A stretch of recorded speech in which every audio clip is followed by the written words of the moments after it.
What's going on, everybody? My name is Ben, and welcome back to the bench for another episode of Sci-Fi Wednesdays and our Bandai 1/72nd scale T70 X-Wing painted up in Snap Wexley's colors. I'm very excited to go ahead and push on today, guys, because I want to go ahead and continue with the detail painting. Last time we went ahead and overcoated some of the aircraft with that gray and the red accents. We want to go ahead and move forward today with some of the silver accents, some of the darker, like grayish silver, and also a little bit of the red around the intakes. So still a lot left to do, guys. We're not out of the woods yet. So let's go ahead and just jump right in, guys. I want to go ahead and push on and see what I can get done. I'm going to concentrate first on the masking. The front intake lips for the engines on all of the wings, they actually have a silver band and then a red band right behind that silver band. Then it goes into the green of the actual aircraft. So I want to go ahead and mask off that area so I don't get a bunch of paint all over the green. And I want to go ahead and apply some white Stalin Reds primer. Then once that's dry, I'm going to mask off the front lip of the intake. I'm going to come back and I'm going to shoot it with Vallejo Red. That should give us our red stripe. Now I'll probably have some overspray, but that's okay. I have lots of overspray around different areas. We do have to do some brush painting. I'll do that a little bit later. Let's go ahead and jump into that first time lapse, focus on the masking, getting that white Stalin Reds primer down, and see what we can do with that red stripe. Let's do it, guys. Let's get started.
All right, everybody, we are back, and I went ahead and also, as a little extra, I overcoated the Stalin Reds white primer on the very lip of each of these intakes with my aluminum by Vallejo. I think that's going to be a really nice look to it. It is a little bit bright, I will be honest, but I think once I go ahead and apply my gloss coat and then eventually weather it down and then apply my flat coat, it should mute it, so it shouldn't be as bright or as shiny. So I think it's okay. But now I want to go ahead and move over to some additional detail painting, and also I want to mask off the canopy frames. In the pictures, they show to be silver. So I want to go ahead and we're going to use some Vallejo chrome on this one, and that should give us a little bit of a different shade than the intake lips. And then maybe once we tone that down, hopefully it'll be distinct enough that it'll look different. I also want to go ahead and take a little bit of Vallejo aluminum and mix it with some NATO Black. I want to go ahead and kind of darken down that silver, and I want to use that for the engine details and any of the metal inserts, such as the top of the fuselage right behind where the R2 unit sits and the very back of the fuselage as well. That tends to be like a metallic gray color. Also, the very center portion of the blasters on the wing tips and also the very back of it also have to be that metallic gray color. So we'll go ahead and use that same shade for all of those areas.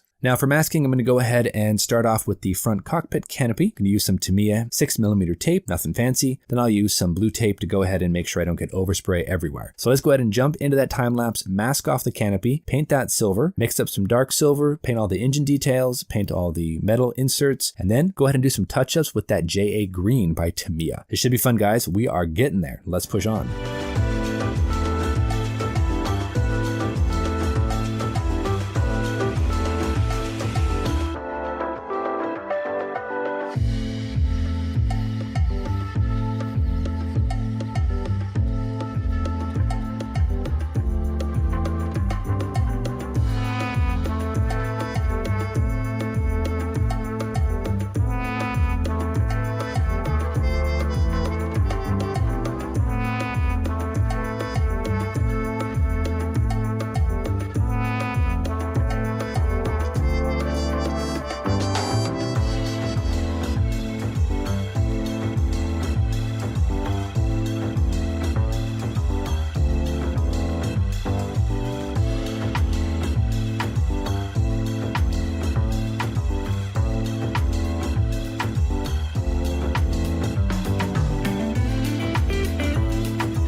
All right, everybody, we are back, and this is actually turning out very, very nice, guys. As you can see, I have all of the silver, the red, the darker silver colors applied over the entire X-Wing. I think it looks pretty cool. As you can see, the wings fold up, looks all right, and we can go ahead and unfold the wings as well to go ahead and have that attack S-foil position. So I'm pretty happy about it. The one thing I will say is that the wings themselves, even though they do close and they do open, they don't really tend to open all the way. So what I'm going to go ahead and do is I'm going to reinsert my support that I made out of some stretched styrene. It fits right up inside the joint, and it actually just acts as a little bit of a, almost like a bite block, just to go ahead and keep that open so that the wings don't actually droop. So we're going to go ahead and reinsert that. You're not really going to see it much because it's kind of tucked away in the side there, so it's really not noticeable, but it does allow us to keep our wings nicely opened in that attack position. So that's awesome. We do have silver over the intake lips and over the canopy. I think that actually turned out decently. We do have to go ahead and tone those down a bit, but that's okay. The red color, I did have to come in and hand paint some of the green just to make sure I got rid of that overspray. But I think actually I like how this is coming along. We also went ahead and used that JA green to touch up the top and the bottom of the X-Wing itself. I think that really, really helps. Let's go ahead and zoom in here and I can get you close up. As you can see, this is really coming along, guys. We've got the silver on the frames, the silver on the intakes, the red accents here and there. We've got the darker silver for the engine cones, as well as, of course, the blaster nozzles. And I think this is really coming along. I've tried to keep the the white to be a little bit weathered. I think that's turned out decently. And I really like going ahead and mixing up some Vallejo NATO Black with that Vallejo aluminum. It gave me a really kind of a dark aluminum color. I think it's pretty snazzy. I think for that color, I really only used about maybe 3 drops of Vallejo aluminum and 2 drops of NATO Black, then a couple of drops of thinner, and then 1 drop of flow improver. So I think that turned out decently for sure. But anyway, guys, we're going to go ahead and call it quits for today. I want to go ahead and get this all nicely cured. The next time we'll be back, and I'm hoping to go ahead and overcoat the entire aircraft with Future. It's going to give us a nice glossy finish to apply our weathering. So until then, guys, you know the drill. Go out there, get yourself some bench time, have some fun, build something cool, and we will see you back here on our next episode of Sci-Fi Wednesdays and our T70 X-Wing. Thanks so much, everybody. Take care. We'll see you soon.